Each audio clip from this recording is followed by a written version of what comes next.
नमस्कार मित्रों, हमारी चैनल में तमारू स्वागत है। अमदावाद जिल्लाना देत्रोज तालुकाना राजपुरा गाममां एक धार्मिक प्रसंग बाद मोटी दुर्घटना सामे आवी छे। गाममां आयोजित धार्मिक कार्यक्रममां भोज त्यारे मित्रों भोजन लीधा बाद 50 थी वधु ग्रामजनोने फूड पॉइजनिंगनी असर थई छे। उपकाરની ત્યારે ફરિયાદ થતા સમગ્ર ત્યારે પંથકમાં દોડધામ મચી ગઈ હતી। રાજપુરા ગામે એક ધાર્મિક કાર્યક્રમનું આયોજન કરવામાં આવ્યું હતું, જેમાં મોટી સંખ્યામાં ગ્રામજનોને પ્રસાદી રૂપે ભોજન લીધું હતું। ભોજનમાં સેવ ખમણી પીરસવામાં આવી હતી। જમ્યાના થોડાક સમય બાદ એક પછી એક લોકોને ઉલટી, ઉબકા અને પેટમાં દુખવાની ફરિયાદ શરૂ થઈ હતી।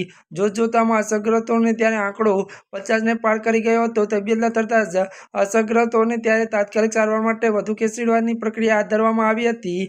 વધુ અસરગ્રસ્ત દર્દીઓને ત્યારે કડીની ભાગ્યોદય હોસ્પિટલમાં દાખલ કરવામાં આવ્યા છે। કેટલાક ગ્રામજનોને નજીકની ખાનગી ત્યારે હોસ્પિટલમાં પણ સારવાર લઈ જવામાં આવ્યા છે। ત્યારે મિત્રો અત્યાર માટે બસ આટલું જ। અમારી ચેનલમાં નવા હોય તો અમારી ચેનલને લાઇક, શેર અને સબસ્ક્રાઇબ કરી દેજો। ધન્યવાદ।